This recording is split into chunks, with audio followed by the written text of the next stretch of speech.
وحده لا شريك له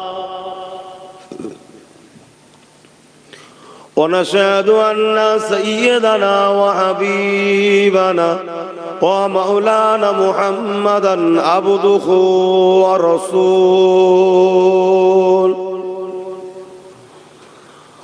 أما بعد فيا أيها الحاضرون رحمكم الله قال الله تعالى في كلام المجيد والفرقان الحميد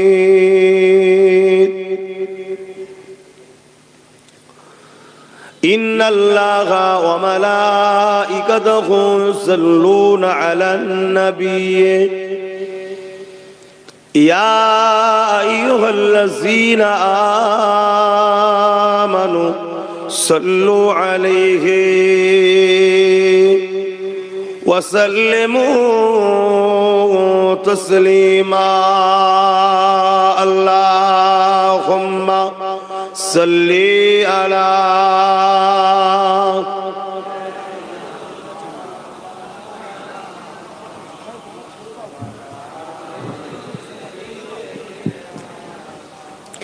একটু জবান খুলে খুলে পড়েন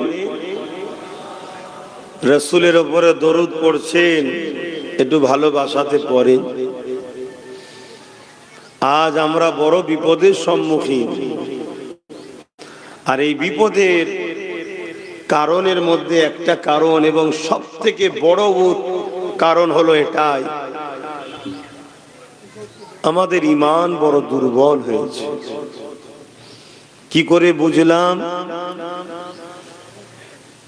ঈমান দুর্বল হয়েছে বলেই তো আজ রাসূলের উপরে মহব্বত ভালোবাসায় দরুদ পড়াতেও গাফলতি হচ্ছে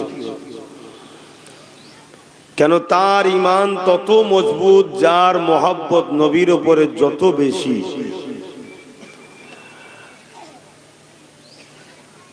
এক যুগ ধরে একই কথা বলছি যে হুজুরের মহব্বতের আদবের নাম হলো ঈমান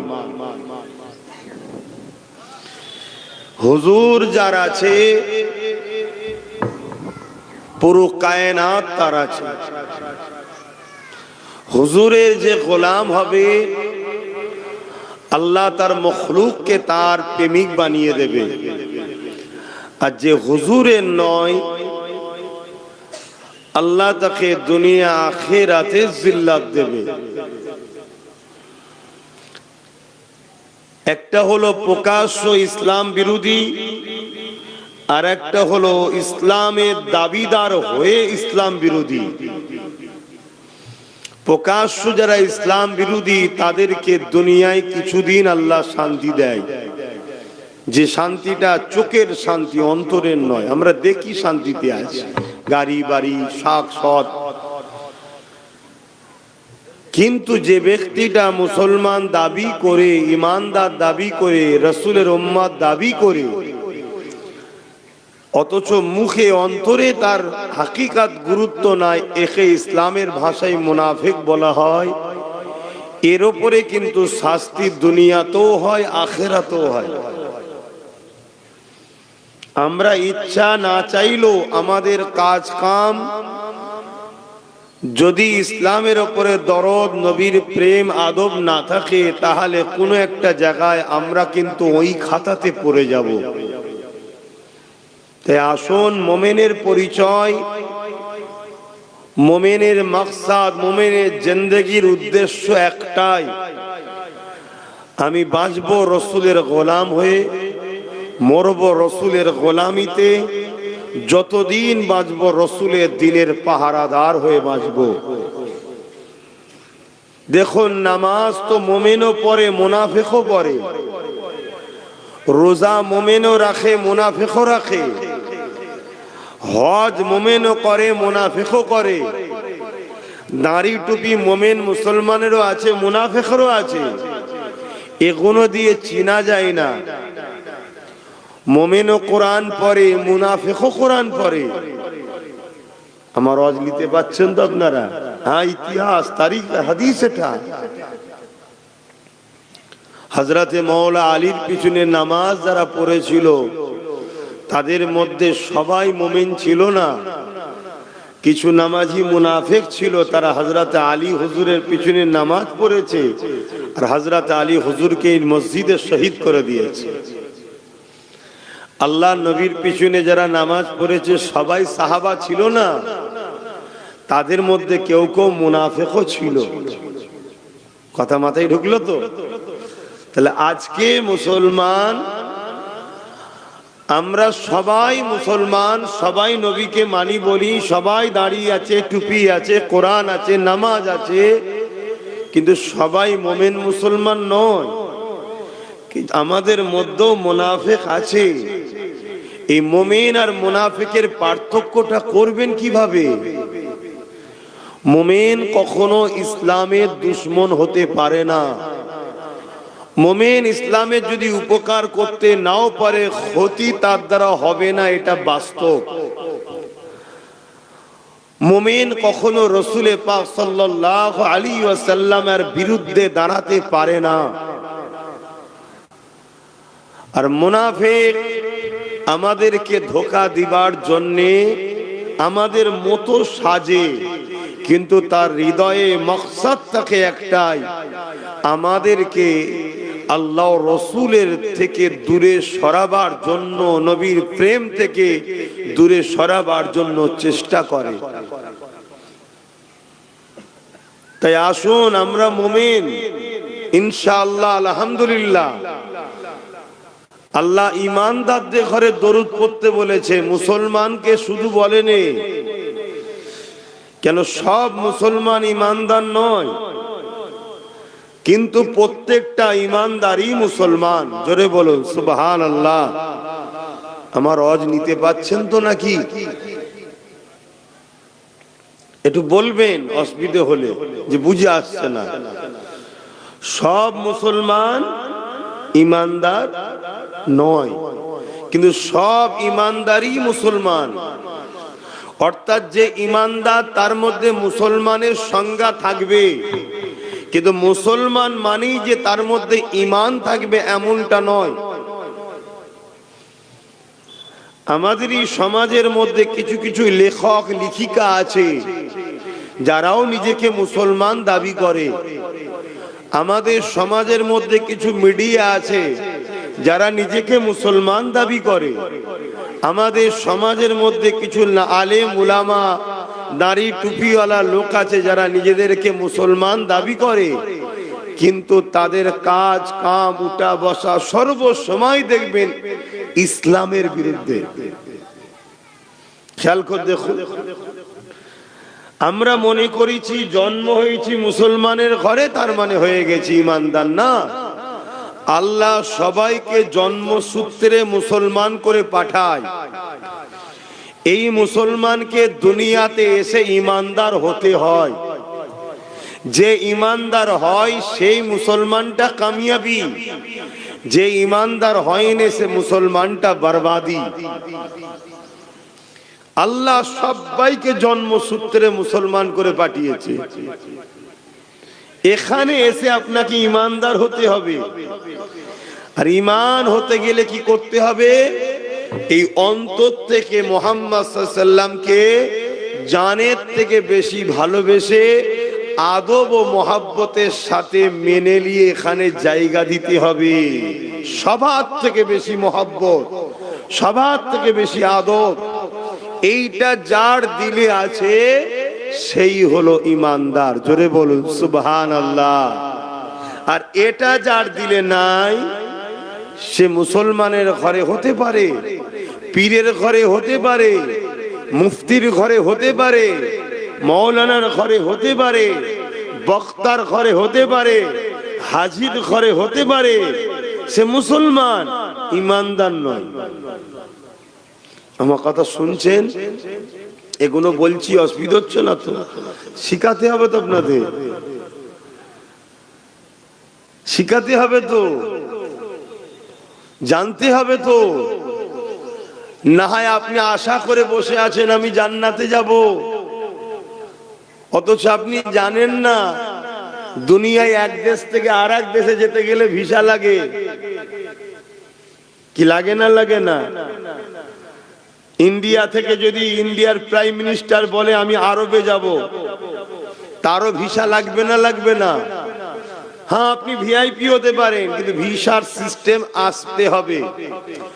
আরব থেকেও যদি আরবের রাজা বাদশাহ যদি আমার হিন্দুস্তানে আমার মাতৃভূমিতে আসতে চায়, আমরাও বলবো আপনি আরবের বাদশাহ হতে পারেন, কিন্তু আমার দেশে আসতে গেলে ভিসা লাগবে। এটার নিজাম, এটা আইন একটা। তাহলে এক দেশ, পৃথিবী একটা, এক দেশ থেকে আর এক দেশে যাচ্ছে, ভিসা লাগছে। দুনিয়ার দেশ থেকে জান্নাতের দেশে যাবেন, ভিসা লাগবে না?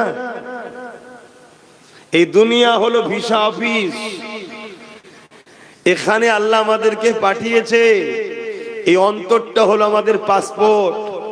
এখানে মুহাম্মদ সাল্লাল্লাহু আলাইহি ওয়াসাল্লামের প্রেম ও আদবের স্ট্যাম্প লাগাতে হবে, তবেই তুমি জান্নাতের দেশে এন্ট্রি হবে। জোরে বলুন সুবহানাল্লাহ। আর এখানে যার মুহাম্মদ সাল্লাল্লাহু আলাইহি ওয়াসাল্লামের প্রেম আদবের স্ট্যাম্প নাই, যেমন আমেরিকার প্রেসিডেন্ট এলো ভিসা লাগে, তুমি প্রেসিডেন্ট তো আমি কি করব? তা তুমি পীর সাহেবের ছেলে তো আমি কি করব? আল্লাহ বলবে হবে না। ভিসা আছে, আমার হাবিব আছে, স্ট্যাম্প লেগেছে, যাও জান্নাতে। হাবিব নেই, পীরের বেটা তো কি হয়েছে? আমার কাছে পীরের বেটা নয়, আমার কাছে তুই আমার সৃষ্টি দাস, যা জাহান্নামে যা। এজন্য একটু বুঝাই, সব জায়গায় যে বলি যে হুজুরের গোলাম হও, আর হুজুরের গোলাম যখন দরুদ পড়বে, গোলাম তো পাগলের মতো পড়া দরকার। এত দুর্বল কেন? তাহলে আমাদের ভেতরে দুর্বল হয়েছে। আর এই দুর্বল অনেক দিক দিয়ে করা হচ্ছে, আমরা এমনি এমনি দুর্বল হয়ে যাইনি, আমাদেরকে দুর্বল বানানো হচ্ছে। যেমন করোনার নামে ভ্যাকসিন মেরে মানুষগুলোকে সব শেষ করে দেওয়া হয়েছে। চারিদিকে রিপোর্ট শুনছেন তো কি হচ্ছে। আর আমি একটু বেশি বলে ফেলি, অনেকে বলে আবার, তাহলে কি কম বলবো নাকি? কারো কাছে আব্বাস সিদ্দিকী ভালো নাই, সবাই আমাকে খারাপই বলে। আপনারাও সামনে হয়তো ভালো বলেন, পিছনে খারাপ বলেন, তো সত্যি কথা বলেন। তো যাক, আমি দুনিয়ার কারো কাছে ভালো হতে চাইও না, আমি ভালো হতে চাই আল্লাহ ও রসুলের কাছে। তাতে দুনিয়ার কারো কাছে আমি ভালো হবার স্বপ্ন দেখিনি, আর আল্লাহ না দেখাতে করে। আমি এতটুকু জানি, আল্লাহ ও রসুল যাকে ভালো বলবে সেই হলো প্রকৃত ভালো। দুনিয়া যতই ভালো বলুক, আল্লাহ ও রসুল যদি বলে ভালো নয়, সে হলো বরবাদ। তাই আমি কথা একটু বলে ফেলি, তবে কথাগুলো কিছু মিথ্যা বলি না। যে কথাগুলো বলি, দেরি হলো সমাজেরই যারাই গালিগালাজ করে, তারা একদিন বলে না আব্বাস সিদ্দিকী ঠিকই বলেছিল। একটু মহব্বতে পড়েন দরুদ, না বাদ দিয়ে দেবো? পড়বেন একটু জবান খুলে পড়েন। আল্লাহুম্মা সাল্লি আলা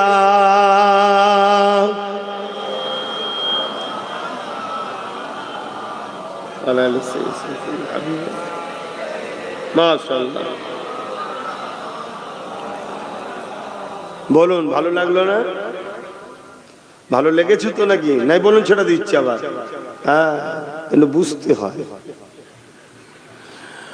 पैगंबरों का रोज़ा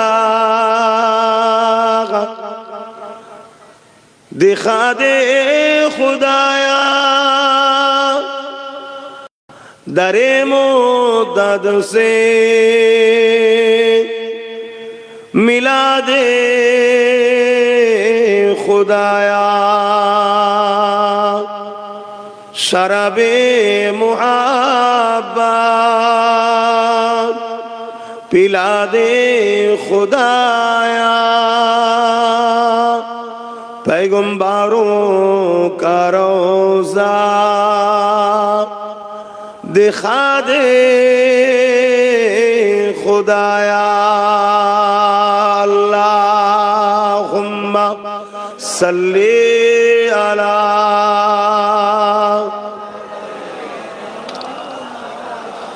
वला आले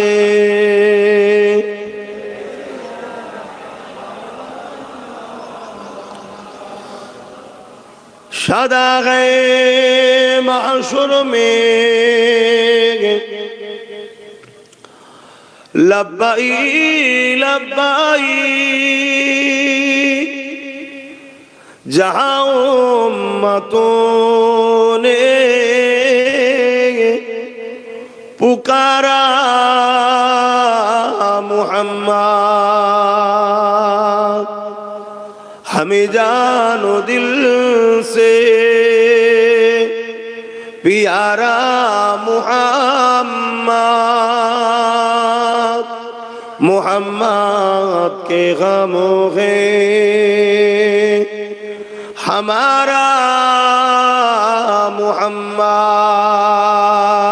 अल्लाहुम्मा सल्ली अला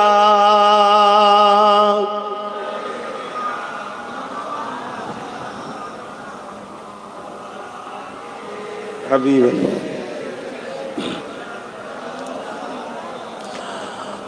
कलिमा ला इलाहा इल्लल्लाह ला इलाहा जोर जोर ला इलाहा इल्लल्लाह ला इलाहा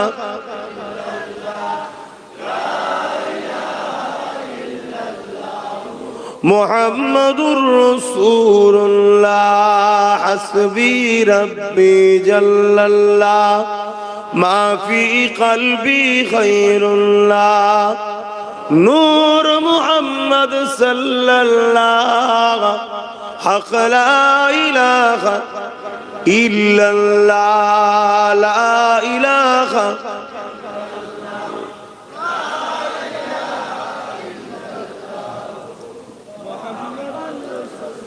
कलमे ला इलाहा इल्लल्लाह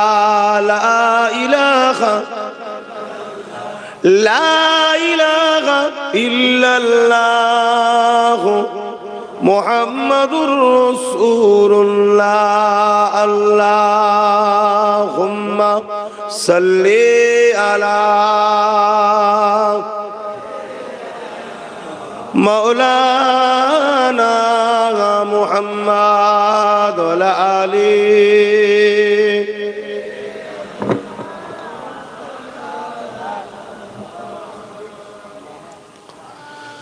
وقال الله تعالى في كلام المزيد والفرقان الحميد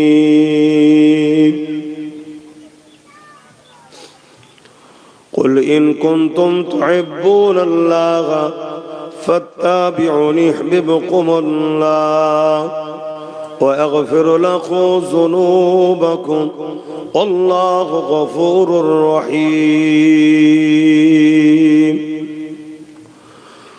উপস্থিত আমার আব্বা জানেরা, আমার নওজোয়ান তরুণেরা, যুবকেরা, ছোট ছোট বাচ্চারা, ওলামা হযরত, হাফেজে কোরআন, নামাজি, মুত্তাকি, পরহেজগার ইমাম সাহেবগণেরা, দূর দূরান্তে অবস্থিত আমাদের সকলের মা ও বোনেরা, আল্লাহ দরবারে শুকরিয়া। এই বেলপুর গ্রামে প্রতি বছরের না এবছরও আল্লাহ ও রসুলকে খুশি করার দরুন দ্বীন ইসলামের একটা ধর্মীয় আলোচনা সভা আপনারা আয়োজন করেছেন।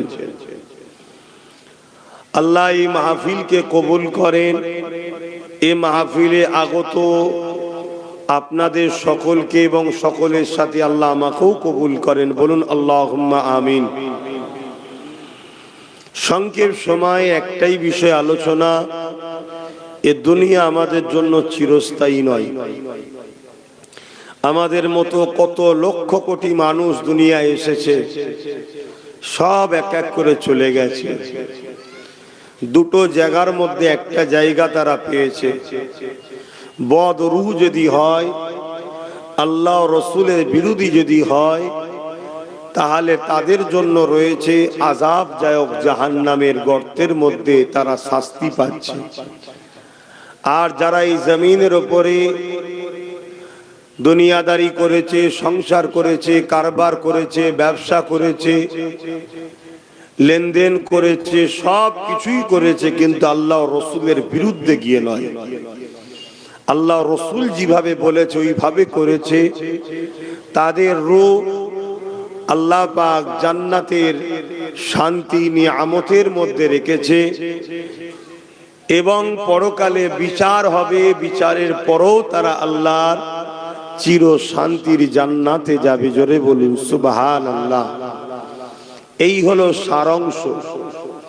এই দুনিয়া হলো একটা পরীক্ষার জায়গা। এখানে আল্লাহ আমাদেরকে বিভিন্ন দিক দিয়ে পরীক্ষা নেবে।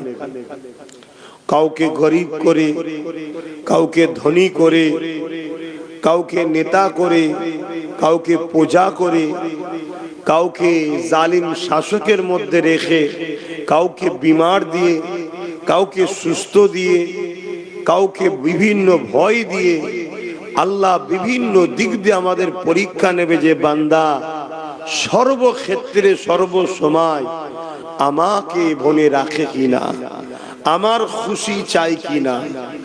বান্দা তোকে আমি এত আদর করে এত নিয়ামত করে বানালাম, তুই যদি দুনিয়ার ধোকায় গিয়ে আমায় ভুলে যাস তাহলে আমার জান্নাত তোর জন্য উপযুক্ত নয়। কেন দুনিয়া হলো জেরক্সের ন্যায়, অরিজিনাল তো আল্লাহর জান্নাত। অতএব এই জেরক্সে এসে যদি তুমি আল্লাহকে ভুলে যাও, তোমার স্রষ্টাকে ভুলে যাও, তাহলে আমার আল্লাহ তোমাকে নিয়ামতের জান্নাত দেবে না। এটাই হলো পরীক্ষা। আর এই সব কিছুর মধ্যে আল্লাহ পাক যার জন্য কুল কায়নাতকে বানিয়েছেন সে রাসূল পাক সাল্লাল্লাহু আলাইহি ওয়াসাল্লামকে আল্লাহ আমাদের জন্য মডেল করেছে। সেই রাসূল যা আদেশ করেছে, মা আতাকুমুর রাসূলু ফাখুযুহু ওয়া মা নাহাকুম আনহু ফান্তাহু, রাসূল যা আদেশ করেছে মেনে নিতে হবে, রাসূল যা নিষেধ করেছে ছেড়ে দিতে হবে। এটাই হলো আমাদের কামিয়াবি। রাসূল ছাড়া দ্বিতীয় আমাদের কেউ মডেল নাই। লাকাদ কানা লাকুম ফি রাসূলিল্লাহি উসওয়াতুন হাসানা। আপনি ভারতে থাকেন, আমেরিকায় থাকেন, জাপানে থাকেন, যেখানেই থাকেন, আপনি যে অবস্থাতেই থাকেন, আপনাকে মডেল শুধু রাসূলকে মানাতে হবে। শুধু ধর্মের ক্ষেত্রে নয়, ধর্মনীতিতেও রাসূল মডেল, পরিবার নীতিতেও রাসূল মডেল, সমাজ নীতিতেও রাসূল মডেল, অর্থনীতিতে বিজনেস করবেন রাসূল যেভাবে বলেছে, আপনি সম্প্রীতি মানব বন্ধন করবেন অমুসলিমদের সাথে রাসূল যেভাবে বলেছে, আপনি রাষ্ট্র চালাবেন রাসূল যেভাবে বলেছে, আপনি পৃথিবীর যেখানেই থাকেন আপনাকে রাসূল ছাড়া অন্য কাউকে মডেল বলে মানা যাবে না। যদি আপনি রাসূল ভুলা হয়ে যান, আল্লাহ আপনাকে আস্তে আস্তে আস্তে আস্তে দুনিয়াতেও লাঞ্ছিত, অপমানিত, পদদলিত, বেউজ্জতি করবে এবং পরকালে আযাবে জাহান্নাম দেবে। আজ থেকে 100 বছর পিছিয়ে যান, আমরা এই দুনিয়াতে কত শানওয়ালা, মানওয়ালা, ইজ্জতওয়ালা ছিলাম, কিন্তু আজ আস্তে আস্তে আমরা রাসূল ভুলা হওয়ার দরুন আল্লাহ রসুলকে মডেল হিসাবে না বানিয়ে আমরা দুনিয়ার বিভিন্ন সময়ে বিভিন্ন জনকে মডেল বানিয়ে আজ আমরা ধ্বংসের একেবারে কিনারায় এসে পৌঁছেছি। এই জায়গায় আপনি আমাকে এনেছেন পীরের আওলাদ হিসাবে, আমি আপনাকে বাঁচাবার জন্য রাস্তা দেখাবো। আপনাকে খুশি করে আপনার ভবিষ্যৎ ক্ষতি হবে এমন খুশি করার কথা আমি বলতে পারবো না। তাতে আপনার আমাকে পছন্দ না হয়, মিশবেন না, দাওয়াত করবেন না, ভিন্ন বিষয়, কিন্তু আমি আপনাকে ওই রাস্তাই দেখাবো যে রাস্তায় যদি আপনি আসা শুরু করেন তবেই আপনি কামিয়াবি পাবেন। আজ উম্মতে মুহাম্মাদি আমাদের কালচার, আমাদের উঠা বসা, আমাদের কথাবার্তা, আমাদের দৈনন্দিন জীবন ব্যবস্থা, আমাদের সমাজনীতি, আমাদের রাজনীতি, আমাদের পরিবার নীতি, আমাদের সমস্ত জায়গায় দেখুন আমরা পশ্চিমা কালচারের অনুসরণ করছি। আমরা ইউরোপ, দুনিয়া, আমেরিকা, ব্রিটেনের কালচারকে আজকে আমরা পছন্দ করে নিচ্ছি। লেবাসে হোক, সংসার জীবনে হোক, অর্থনীতি জীবনে হোক, পরিবার জীবনে হোক, মানববন্ধনের জীবনে হোক, আমেরিকা পৃথিবীকে শান্তি দিতে পারেনি। পশ্চিমারা যেদিন থেকে পৃথিবীর উপরে নিয়ন্ত্রণ শুরু করেছে সেদিন থেকে পৃথিবী ধ্বংসের দিকে যাচ্ছে। 100 বছর আগে পুরো পৃথিবী আমাদের নিয়ন্ত্রণে ছিল।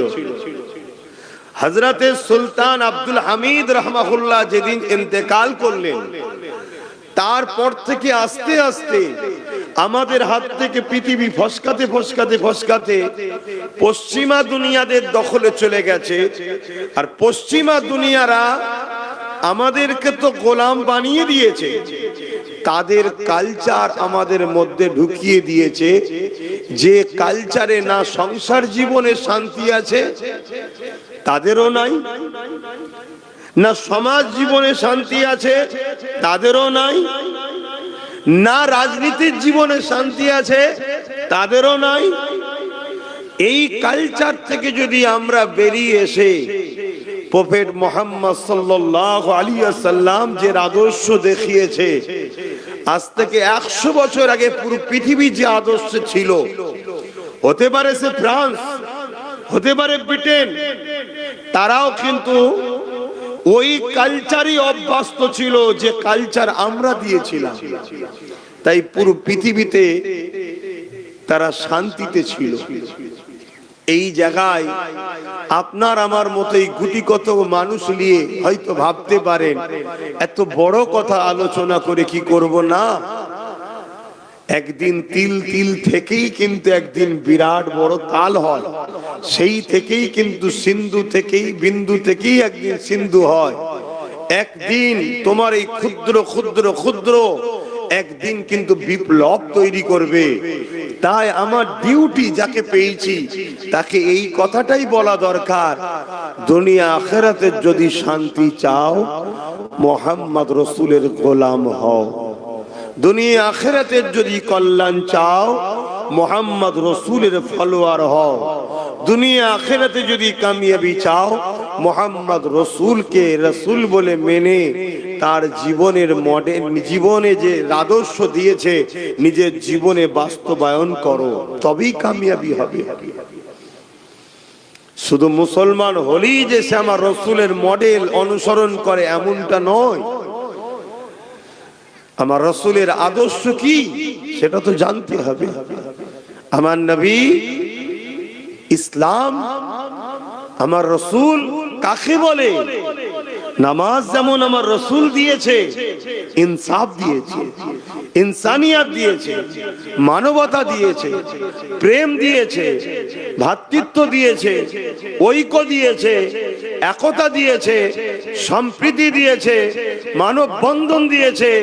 আমার রাসূল পুরো পৃথিবীর অশান্তিকে বন্ধ করে অসভ্যতাকে মিটিয়ে আমার রাসূল মাত্র 23 বছরের মধ্যে তামাম পৃথিবীতে সাম্য শান্তি প্রতিষ্ঠিত করেছিলেন। জোরে বলুন সুবহানাল্লাহ। এই পৃথিবীতে তো শান্তি ছিল না। 1500 বছর আগের ইতিহাস দেখো। এই পৃথিবীতে নারীদেরকে ভোগের পাত্রী বানিয়ে দেওয়া হয়েছিল। বাপেরাই নিজের কন্যাকে জ্যান্ত পুত্র। প্রভাবশালী ক্ষমতাশালীরা গরিবের ঘরে ছেলে মেয়েদেরকে কৃতদাস দাসী বানাতো।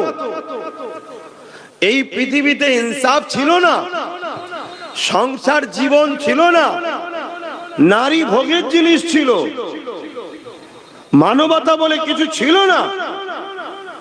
এই পৃথিবী ধ্বংসের দিকে। এই ধ্বংস পৃথিবীকে বাঁচাবার জন্যই তো মহান রব্বুল আলামিন আমার রসুলকে মডেল করে, নেতা করে, লিডার করে, রসুল করে, अवतार করে, মেসেঞ্জার করে, প্রফেট করে আমার রসুলকে 570 খ্রিস্টাব্দে পাঠিয়েছেন।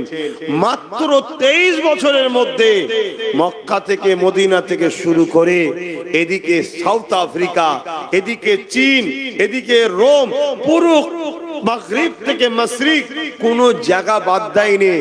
রসুল নাই সত্য শান্তির পাইগম পৌঁছে দিয়েছে। জোরে বলুন সুবহানাল্লাহ।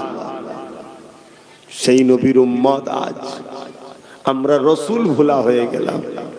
তাই আজকে আমাদের এই দুর্দশা। আমরা নবীকে যদি মডেল বানাই, আবার ইনসাফ আসবে, আবার ন্যায় আসবে, আবার শান্তি আসবে, আবার মানববন্ধন আসবে, আবার আমরা আমাদের অধিকার আবার ফিরে পাবো। তাই একটাই মেসেজ দিচ্ছি, এতে আপনারা নিতে পারছেন কি পারবেন না আমি জানি না, কিন্তু এটা আমার ডিউটি। কিন্তু একটা প্রশ্ন, আমার রসুল যে এই যে মেসেজটা দিয়েছিলেন, জুলুমকে বন্ধ করলেন, সন্ত্রাসকে বন্ধ করলেন, নারী হত্যা বন্ধ করলেন, রেপ বন্ধ করলেন, নেশামুক্ত সমাজ গড়লেন আমার রসুল, এটা কি সহজে হয়ে গিয়েছিল না অনেক বাধা? বলুন, অনেক বাধা। তাহলে আজকেও যখন সমাজ পতনের দিকে, ধ্বংসের দিকে, সমাজ যখন রেপ আম হচ্ছে, সমাজে যখন নেশা আম হয়েছে, সমাজে যখন বেইনসাফি হচ্ছে, সমাজে যখন জুলুম বেড়েছে, তাহলে উম্মতে মুহাম্মাদি হিসাবে সেই নবীর দ্বীনের হিফাজতের জন্য সমাজে নাই, সমাজকে নেশা মুক্ত, সমাজকে দুর্নীতি মুক্ত, সমাজকে রেপ মুক্ত, সমাজকে খুন মুক্ত, এটা করার দায়িত্ব আমাদের আছে না নাই? এটাই তো ডিউটি দিয়েছে আল্লাহ। আল্লাহ আমাদেরকে তো এটাই ডিউটি দিয়েছে। বান্দা কুনতুম খায়রা উম্মতি উখরিজাত লিন-নাস তা'মুরুনা বিল মা'রুফ ওয়া তানহাউনা আনিল মুনকার। নাই কাজ করো, অন্যায়কে মিটাও, এটাই তো আমাদের ডিউটি। তা আমরা বান্দা হিসেবে এটা কি করছি? যখন করিনি, তাহলে আল্লাহ আমাদেরকেই মিটাবে জালিমদের হাতে। আমাদেরকে আল্লাহ শ্রেষ্ঠ উম্মত করেছে। কেন? আমাদের এই দুটো কাজ। তাই কেউ খেতে পায়নি, খাওয়া দাও, কেউ বিমারের পাশে দাঁড়াও, কেউ অসহায় তাকে আশ্রয় দাও, কারো বস্ত্র নেই বস্ত্র দাও। আপনি বলবেন আমি তো নিজেই গরিব।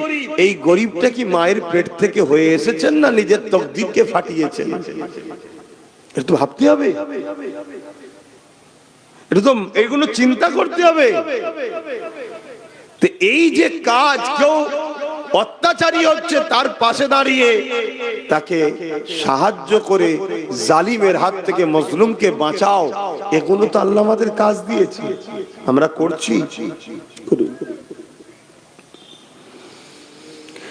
জওয়ানেরা, তরুণেরা, এ নবী পাকের প্রেমিকেরা, আল্লাহ পাক আমাদেরকে যে জন্য বানালে, সেই কাজ যখন আমরা করছি না, আল্লাহ পাক তখন আমাদের উপর থেকে রহমতকে উঠিয়ে নিলেন। এই রহমত যখন উঠে গেল, শান্তি আজ আমাদের সংসারে নাই, শান্তি আজ আমাদের কারবারে নাই, শান্তি আজ আমাদের জীবনে নাই।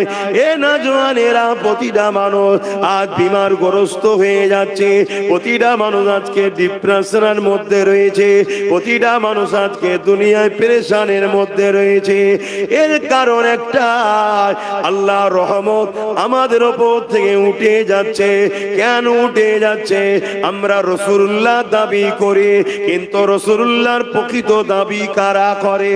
প্রকৃত রাসূলুল্লাহর প্রেমিক কারা হয়েছে? কারা নবী পাকের প্রকৃত প্রেমিক? আল্লাহ নবী জানিয়ে দিলেন, মান আহাব্বা সুন্নতি, যারা আমার সুন্নাতকে ভালোবাসলো, ফাকাদ আহাব্বানি, তারা আমি রাসূল আমাকে ভালোবাসলো। তাহলে নবীর প্রকৃত প্রেমিক তারা যারা রাসূলুল্লাহ সুন্নাতকে ভালোবাসে, যারা রাসূলুল্লাহ সুন্নাতকে ভালোবাসলো, যারা রাসূলুল্লাহকে প্রকৃত ভালোবাসলো, যারা রাসূলুল্লাহকে ভালোবাসলো, কানা মাই ফিল জান্নাত। আল্লাহ নবী জানিয়ে দিল আমার ওই প্রেমিকটা আমি রাসূলুল্লাহ আমার সঙ্গে জান্নাতে যাবে।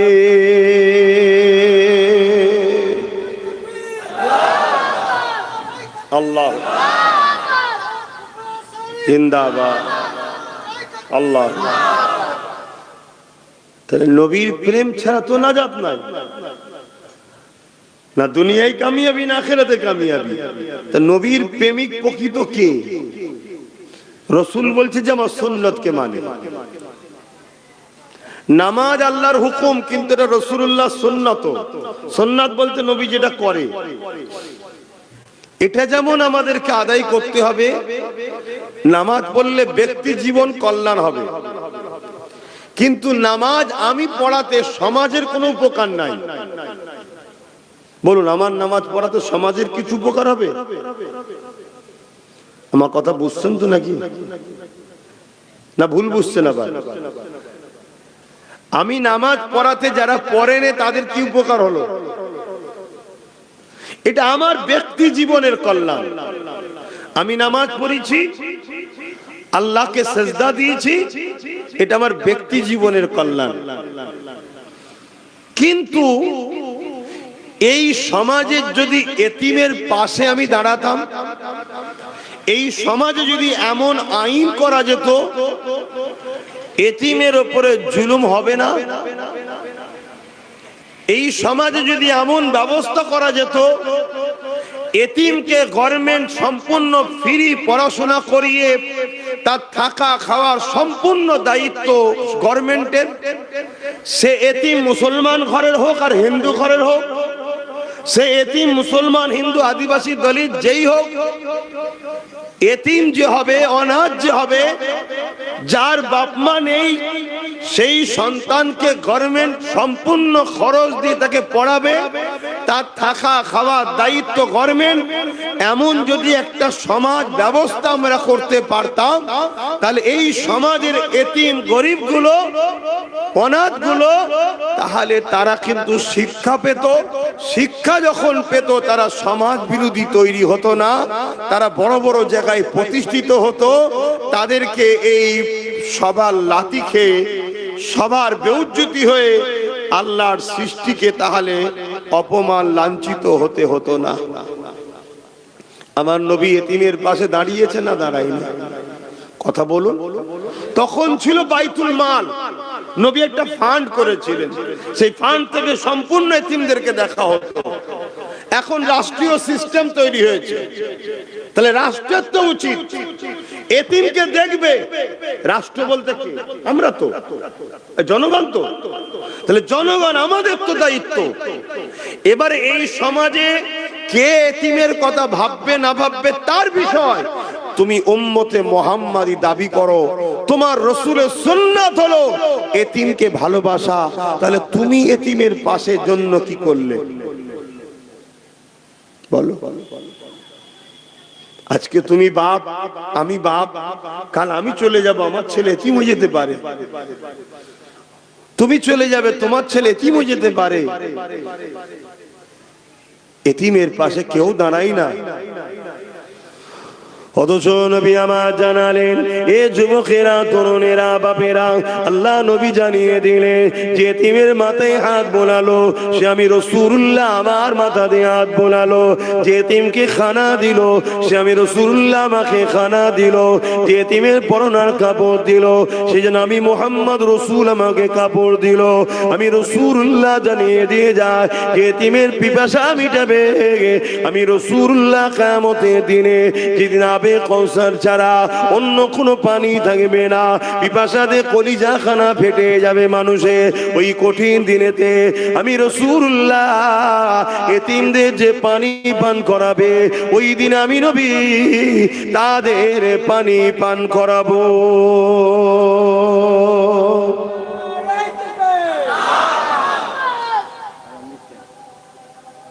আপনাদের মহল আচ্ছা আজান এই শীতের বেলা হুক চলে যায়।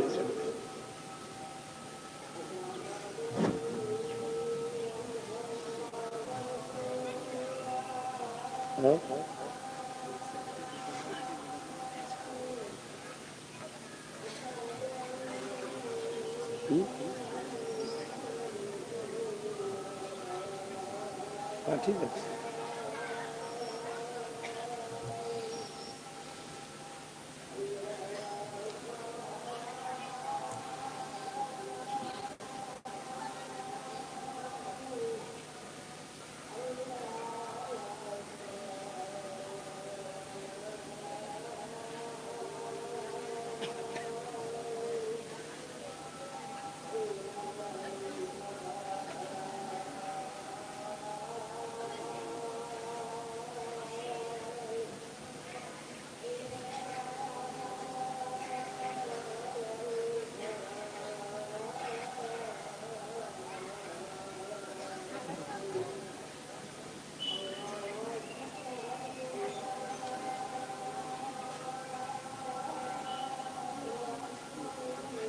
আল্লাহ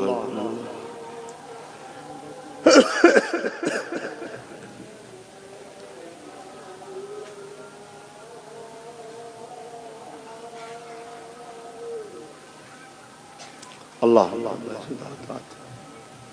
وسيلة الفضيلة وسبحان الله لا إله إلا الله। এটাও কি মহল্লায় নাকি? আচ্ছা আচ্ছা ঠিক আছে হয়ে যাবে।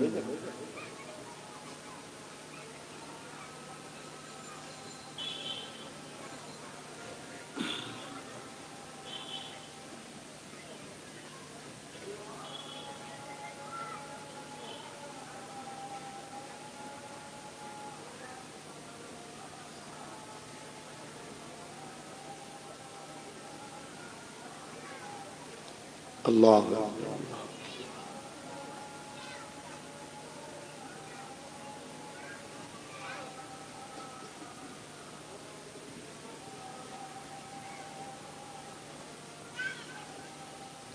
আল্লাহ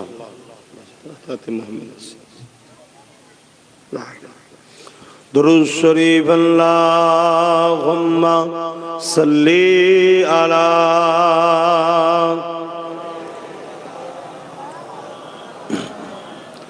ওয়ালা আলি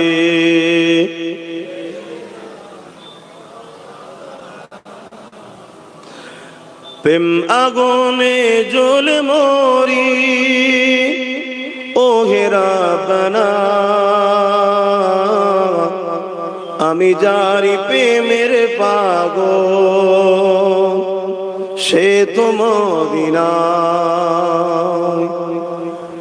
আমি যারি প্রেমের পাগল সে তো মদিনায়।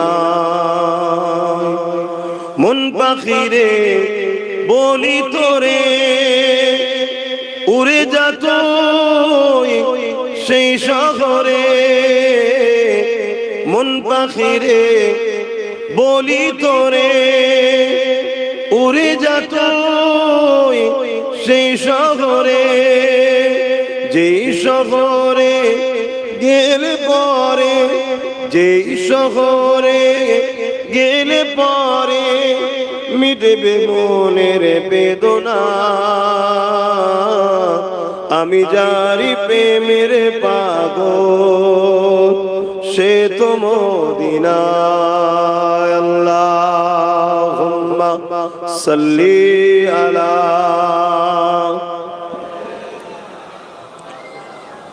ওয়ালা আলি সাইয়্যিদিনা আমার নওজওয়ানেরা, তরুণেরা, যুবকেরা, আল্লাহ নবী নূহ নবী দয়া নবী জানিয়ে দিলে এ দুনিয়া মানুষেরা আমি রাসূলুল্লাহকে মহব্বত তারা করে, এরা আমি নবী আমার সুন্নাতকে মানে, সুন্নাতকে ভালোবাসে। এ নওজওয়ানেরা, এ আমার নবী পাকের প্রেমিকেরা, এ দুনিয়া দুদিনের আজ আছো কাল নাই, আমার রাসূলুল্লাহর গোলাম হয়ে যাও। রাসূল যা করেছে করো, নবী যা ছাড়তে বলেছে ছেড়ে দাও, তবেই তো তুমি দুনিয়া আখিরাতে কামিয়াবি হয়ে যাবে। হ্যাঁ, আল্লাহর রাস্তায় চলাটা হয়তো বড় কঠিন, কিন্তু মনে রাখবে কিছুদিন পর আল্লাহ যখন তোমাকে পরীক্ষাটা নিয়ে নেবে, তোমাকে আল্লাহ সাহায্য করা শুরু করে দেবে, সেখানে তোমার আর কোনোদিন দুনিয়া আখিরাতে কষ্ট থাকবে না। আল্লাহ পাকের রাস্তায় যখন কোনো বান্দা বান্দি চলতে থাকে, এই চলাটা শুরু হয় কাঁটার উপর দিয়ে, কিন্তু কিছু দূর যাবার পরে শান্তি আর শান্তি ফুলের উপর দিয়ে শুরু হবে, আর শয়তানি রাস্তা শুরুটা হয় ফুলের উপর দিয়ে, কিন্তু কিছু দূর যাওয়ার পরে এমন অন্ধকারে সে পড়ে যাবে, আর কোনোদিন সে অন্ধকার থেকে বেরোতে পারবে না। দুটো রাস্তা রয়েছে, ভাবেন দুনিয়া দুদিনে, কিন্তু আজ আমরা সহজে ইসলামকে পেয়েছি, তাই ইসলামের উপরে আমাদের অতটা গুরুত্ব নাই। তরুণেরা, অথচ আল্লাহ নবী কতটা কষ্ট করেছে এই ইসলামের জন্য, সাহাবা হুজুররা কতটা কষ্ট করেছে এই জমিন থেকে সন্ত্রাসকে মুক্ত করার জন্য, এই জমিনকে অন্যায়কে মুক্ত করার জন্য, এই জমিনে মায়ের জাতের সম্মান দেওয়ার জন্য। আল্লাহ নবী সাহাবাদের উপরে কত জুলুম হয়েছে ইতিহাসে পাতা সাক্ষী দেয়।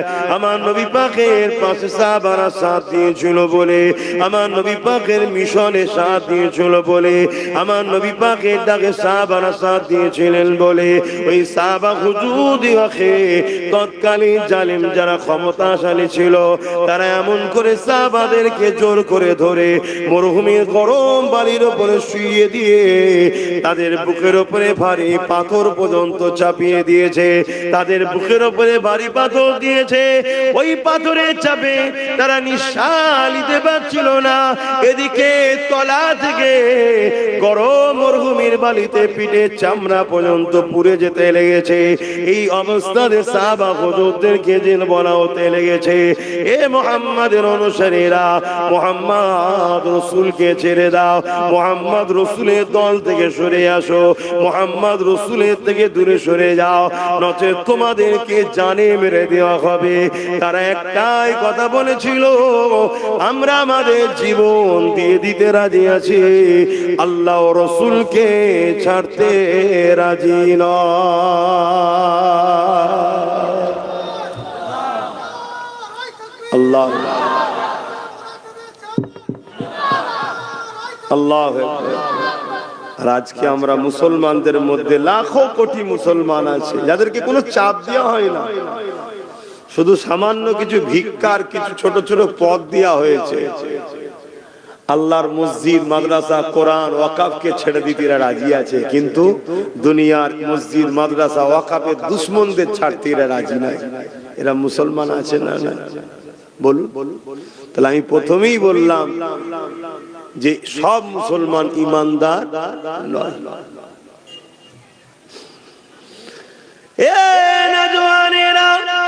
সেদিন কোন কষ্ট সাহাবা হুজুররা করেছিলেন এই জমিনের উপরে ন্যায়কে প্রতিষ্ঠিত করার জন্য, এই জমিনের উপরে অন্যায়কে মিটাবার জন্য সাহাবা হুজুরদের উপরে কত জুলুম হয়েছে।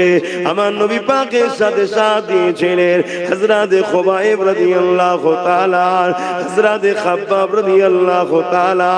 তিনাকে জালিম খ্রিস্টান বাদশা ধরে নিয়ে গেছে, নিয়ে গিয়ে বন্দী করে বলতে লেগেছে, এ খোবায়েব, এ খাব্বাব, মুহাম্মদ রাসূলকে ছেড়ে দাও, মুহাম্মদ রাসূলের দল ছেড়ে দাও, মুহাম্মদ রাসূলের সাথ দিও না, আমাদের দিকে চলে আসো, তোমাকে অনেক পুরস্কার দেওয়া হবে, অনেক সম্মানিত করা হবে।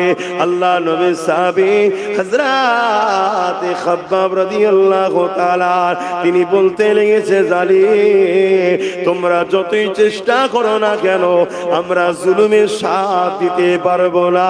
কেন আমার আল্লাহ আজ জালিমদের সাথে নাই, আমার আল্লাহ মজলুমদের সাথে আছে। তোমরা জালিম, তোমাদের সাথে আমরা সাথ দিতে পারবো না, কারণ এই দুনিয়া দুদিনে আজ আছে কাল নাই। জালিমের সাথ যদি দিই আল্লাহ পরকালে জালিমদের সাথে জাহান্নামে দেবে, এই জালিমদের সাথ আমরা দিতে পারবো না।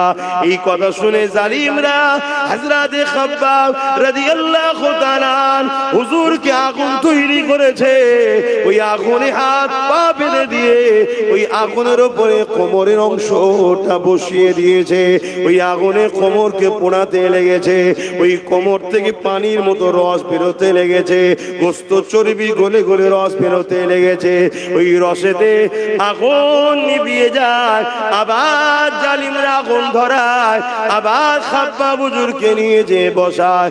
এ যুবক রে, অনেক কষ্ট করে ইসলাম এসেছে, অনেক কষ্ট করে ইনসানিয়াত এসেছে, অনেক কষ্ট করে মসজিদ মাদ্রাসা হয়েছে। আজ তোমার আমার গাফলতির জন্য, তোমার আমার ভুল পদক্ষেপের জন্য আজ আল্লাহর ঘরকে জালিমরা মিটিয়ে দিচ্ছে, আজ বুলডোজার দিয়ে মাদ্রাসা মিটিয়ে দিচ্ছে। মনে রেখে দিও, আমার আল্লাহ পাক ওই মসজিদের মুখাপেক্ষী নয়, আমার রাসূলুল্লাহ মাদ্রাসার মুখাপেক্ষী নয়। হ্যাঁ, মসজিদ আল্লাহর ঘর, মাদ্রাসা নবীর ঘর, কিন্তু মসজিদ চলে গেলে আল্লাহ পাকের কিছু হারাবার নয়, মাদ্রাসা চলে গেলে আল্লাহ পাকের রাসূলের কিছু কমে যাওয়ার ব্যাপার নয়। কিন্তু তুমি আমি পরকালে কোন আল্লাহর জান্নাতের আশা করব। জমিনে যখন আমার মসজিদ চলে যাচ্ছিল তখন তোরা আমার মসজিদের জন্য কি করেছি বল? এটাই তো তোমার ঈমানের পরীক্ষা। প্রশ্ন করবে না করবে না? কথা বলে। আজকে কোন একটা গ্রাম যদি জালিম নেতাদের হাত থেকে ফসকে যায়, নেতা দেখে ওই এলাকার লোককে জিজ্ঞেস করে না করে না? বলো বলো, ফসকে গেল, তোরা কি করলি, চল তুই বাদ। তা দুনিয়াদারি মামলায় যদি তারা এটা কথা বলতে পারে, অথচ কোন নেতা আমাদেরকে বানায়নি, আর যিনি আমাদেরকে বানিয়েছে, দুটো হাত দিল, দুটো পা দিল, চোখ দিল, কান দিল, জবানে কথা দিল, সে আল্লাহ তো জিজ্ঞেস করবে, হারা আমার ঘর চলে গেল, আমার মসজিদের, আমার মাদ্রাসার উপর দুশ্মনী হলো জালিমরা, তোরা কি করলি? কি জিজ্ঞেস করবে না করে? কি মনে হচ্ছে আপনাদের? আপনাদের কি মনে হচ্ছে বলে? যদি মনে হয় না জিজ্ঞেস করবে না, তাহলে আমার থেকে ওয়াজ করে কি লাভ?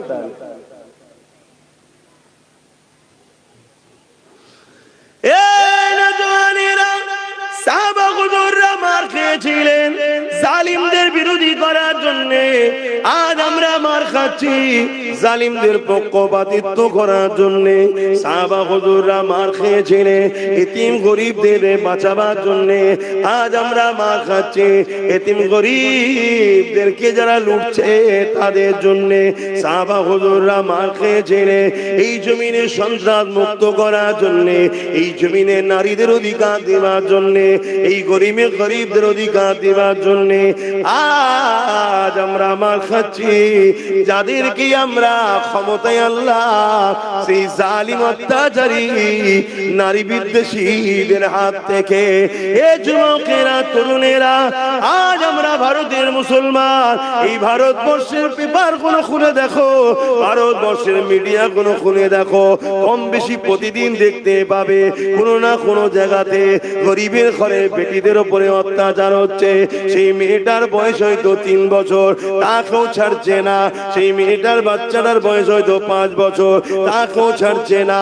সেই বাচ্চাটার কন্যাটার বয়স হয়তো 8 বছর, তাকেও ছাড়ছে না। এ ভারতের মুসলমান, অন্যকে কি করছে আমার দেখার দরকার নাই। মুসলমান তো তারা, নবীর উম্মত তো তারা, যারা দুনিয়াকে কাঁপিয়ে দিয়েছে, দেখিয়ে দিয়েছে নারীদের উপরে জুলুম হলে তাদের বিরুদ্ধে একদিন নয়, দুদিন নয়, বছর বছর পর্যন্ত লড়াই করেছে যে জাতি, ওই জাতিকেই তো বলা হয় মুসলমান।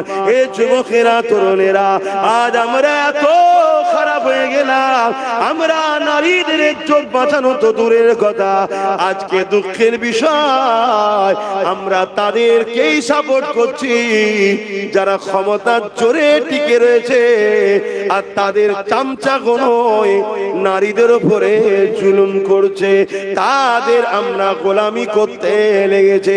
এই গোলামি এমন জায়গায় পৌঁছে গেল, এই গোলামি এমন জায়গায় পৌঁছে গেল, পুরো ভারতবর্ষের জমিনে গত দুদিন আগে বিহারের মুখ্যমন্ত্রী দেখা যাচ্ছে আমাদের ঘরের এক মেয়ের মুখের কাপড় ধরে টানছে। কেমন লাগলো দেখতে? খুশি তো? আমি জানি বিহারের মুখ্যমন্ত্রী হয়তো প্রকাশ্যে মুখের কাপড় ধরে টানে, ও গোপনে আরো কাপড় অনেক কিছু ধরে টানে, ওর চরিত্র খারাপ আমি জানি, ওর কথা বাদ দেন। কিন্তু আপনাদের জিজ্ঞেস করছি যে আপনাদের কেমন লাগলো দেখতে? ভালো লেগেছে তো? বলেন বলেন। কেন? ও জানে যে যার মুখের কাপড় ধরে টানছি এ জাতির পুরুষরা সে ঈমান আর নেই যে ঈমান মুহাম্মদ বিন কাসেমের ছিল। একটা 18 বছরের যুবক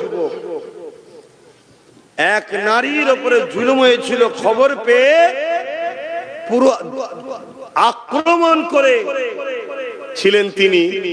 তাহলে আজকে সেই জায়গায় আমরা এত মুসলমান থাকার পরও আজকে কোথায় যাচ্ছে? বলো ভাবো ভাবো, কে মাথা ঢাকবে, কে মুখ ঢাকবে, কে বুক ঢাকবে, কে আরো কিছু থাকবে, সেটা তার স্বাধীনতা। কেউ যদি প্রকাশ্য মুখ খুলতে পারে তার চরিত্রে আরো গোপনে অনেক কিছুই খুলতে পারে, এটা ভাবাটা স্বাভাবিক, তাই তো নাকি? কিন্তু সব কথা যাক, আমি আপনাকে প্রশ্ন করছি, এই অসভ্যতা এত মাথায় উঠলো কি করে? এতে কি আমাদের দোষ আছে? না, শুধু বাংলাতে তো বলছি না, টোটাল মুসলিম সমাজকে বলছি, আমাদের দোষ আছে? না, এখনো শুধরান, এখনো সময় আছে। লাভ লসের রঙ্ক করে করে করে করে করে করে করে করেই তো জিন্দেগি শেষ করে দিলেন।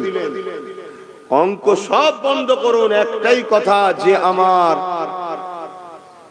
নয় আমি তার নয়, এই অঙ্ক করতে শিখুন। সবার ঘর গুছিয়ে নিচ্ছে আর তুমি শুধু সবার ঘরের কাজ করে বেড়াচ্ছ। সবাই সবার ঘর গুছিয়ে নিচ্ছে আর তুমি শুধু পরের ঘরে ঝাঁট দিয়ে বেড়াচ্ছ। তোমার ঘরটালে কখন তুমি ভাববে? আমি বলবো না অন্যদের মতো জোর ঘর ভাঙো, ওর মেয়েটিকে তুলে নিয়ে আসো, যেমন বলছে, দেখছেন তো নাকি প্রকাশ্য মিডিয়াতে বলছে মুসলমানদের 10টা মেয়েকে তুলে নিয়ে আসতে পারলেই চাকরি পাবে। দেখেছেন আপনারা এই ভিডিওটা? কেউ মোবাইল গুলো নিয়ে কি করেন একটু দেখুন। যেমন উত্তরপ্রদেশের যে মুখ্যমন্ত্রী, এখন আমার দেশের জন্য এগুলো বলতেও লজ্জা লাগে, যে একটা সময় বলেছিল মুসলমানদের মেয়েদের কবর থেকে তুলে রেপ করা হবে, জানেন তো? দেখেছিলেন এই কথা বলছেন? তাহলে এত বড় একটা কুখ্যাত সমাজ বিরোধী নোংরা মাইন্ডের লোক, সংবিধান বিরোধী লোক, সে একটা বড় রাজ্যের মুখ্যমন্ত্রী হয়ে যাচ্ছে। এখনো তোমার আমার খেয়াল নাই যে দেশ কোন গতিতে যাচ্ছে। তুমি এখন, আমি এখন ওই হাতির দেখানো দাঁত যারা দেখাচ্ছে সেকুলারের নামে, তাদের পিছনে এখনো ছুটছি তুমি আমি বলছি না তুমি কমনাল হও, কারণ ইসলামে কোনোদিন গোলামির জায়গা নয়। কিন্তু তার মানে এটা নয় যে আমি এমন একজনের উপরে ভরসা করছি যারই আপনজন, যারই ভাইয়েরা, তাদেরই উত্তরসূরিরা আজকে এত বড় বড় ইসলাম বিদ্বেষী নারী ঘটিত বা মুসলমানদের উপর আঘাত করছে, তারই ঘরের লোকের উপর আমি ভরসা করে বসে আছি। কি অসুবিধা হচ্ছে? ভাবো। আসেন আমি আমার জায়গায় ফিরে যাচ্ছি। আল্লাহ নবী অনেক কষ্ট করেছিলেন এই সমাজে নারীদের ইজ্জতকে বাঁচাবার জন্য। এই জমিনে যখন মানুষ এক আল্লাহকে মানত না, 360টা নকল খোদাকে উপাসনা করত, তারা নারীদের ঘরে জন্তু পুঁতে দিত। আল্লাহ নবী এসে তাদেরকে বুঝাতে লাগলে, এ মক্কা মানুষেরা, এ এলাকা মানুষেরা, এই রোমের মানুষেরা, পারস্যের মানুষেরা, এই পৃথিবীর মানুষেরা, কেন তোমরা নারীগুলোকে এত অবহেলা করো? কেন তোমরা নারীগুলোকে জন্তু মুতে দাও?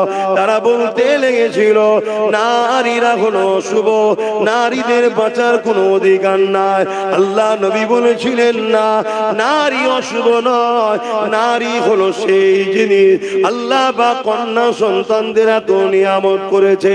কারো ঘরে যদি প্রথম কন্যা সন্তান হয়, এর মানে ওই নারীর বাবাকে মহান স্রষ্টা আল্লাহ জান্নাতে সুসংবাদ দেয়।